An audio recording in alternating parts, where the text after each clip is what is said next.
I suppose in some capacities known for riding this bike from Australia to England and then New York to Alaska. Having done that, it's enabled me to make some great friends who've also been on some cool trips with some cool bikes.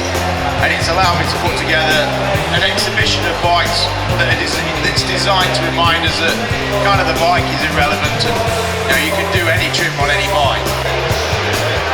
My name's Graham Field, and my memorable milestone moment, one of them, would probably be in Iraq, where I had been turned around by armed guards and told to take a different route, and was then approached by armed men in t-shirts and jeans and unknown origin who stopped me.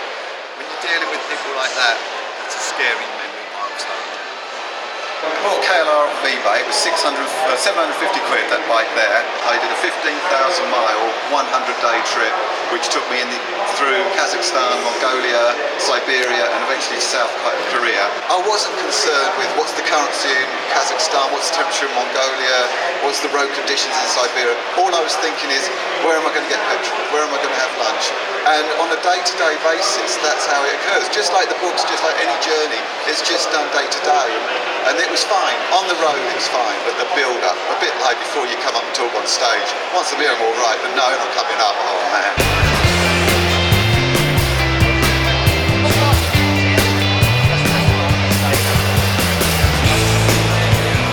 Jack Lucason's R1 that he took 200,000 miles around the world on. Even with my book, I did my way. I don't know what others do because it happens to me like that. I do it the way I feel that I have to.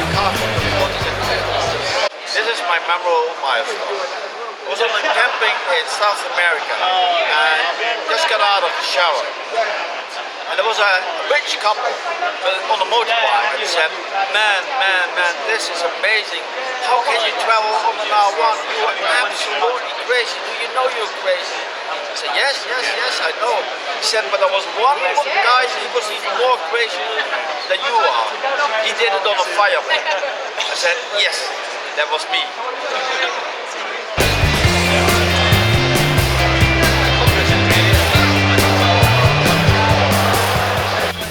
Crossing deserts is the hardest part of travel, and for me the most memorable was the second crossing of the Sahara when I reached Timbuktu. It had been a dream of mine since I was 12 to travel to this place, and it was fantastic.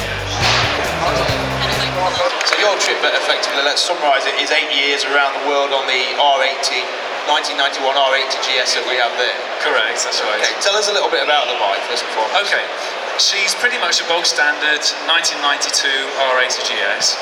And before I tell you any more about the bike, I'll tell you how I ended up with her. Now, I was a complete novice. I'd only been riding a bike for 3 months the day that I got to the edge of the Sahara Desert. My memorable milestone came to me when I was in Kenya on a dirt road, and it was the day that I suddenly realised that I was no longer afraid of riding gravel. And from that time onwards, I went out and hunted for gravel. Excellent.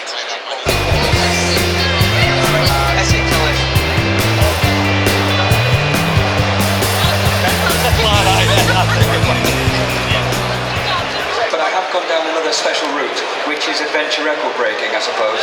And we're still thinking about doing stuff. I think it comes easy to me. You know, you go through life, ladies and gentlemen, and we all want to be, I always want to be the best in the world at something. And you never quite know what that's going to be. You know what I mean? We all want to be good. And there are people out there who are great engineers, great doctors, great skilled, talented people. Everybody is. And I just came along and I just had this ability to ride through the night on a motorbike. I'd rather have been a violinist or something. But, you know, that's what I ended up being good at. So I've exploited it.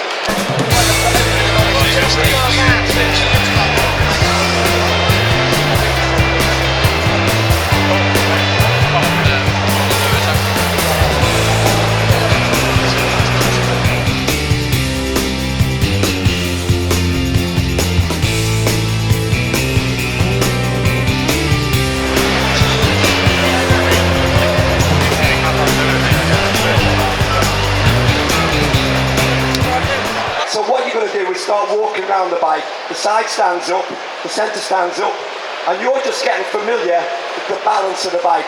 First thing to notice is he's very comfortable with it. He's not clinging onto it. When you're in charge of your bike, you don't need to be holding onto it. You don't need to covet your bike. When he starts pushing that bike around using the engine, you'll see it's all about the clutch. There's hardly any throttle going on when he's doing this. The bike's more or less on tick over. Okay, let's take it up another notch. Let's get on the bike, okay? We're going to get on the bike, but we're going to carry on these small, simple lessons about moving big bikes, heavy bikes around. Most of the bikes weigh 180 kilos upwards. This is about 200. The GS 1200 is about 236 kilo. They're not light, are they? But the first thing to notice now is look at his head. He's all the time, he's very attractive as well, bear that in mind, but he's all the time looking where the bike needs to go.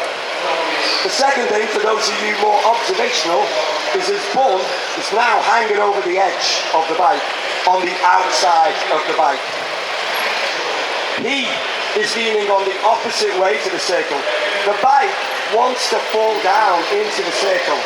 The bike wants to fall into the circle. But it's not going to, because he's counterbalancing the bike by being on the opposite side.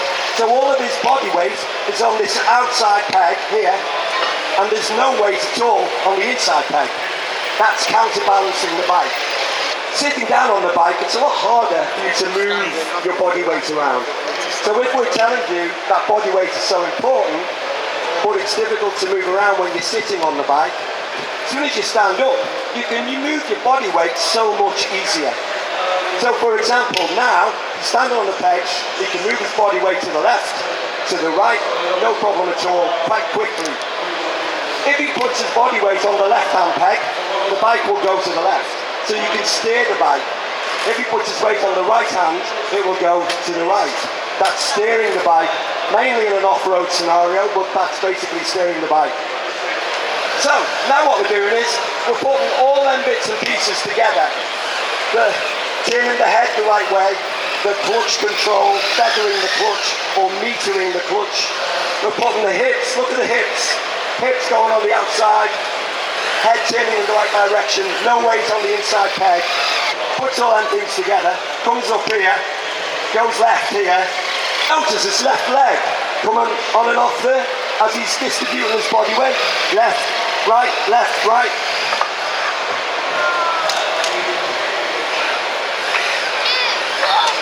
Nice work, nice work.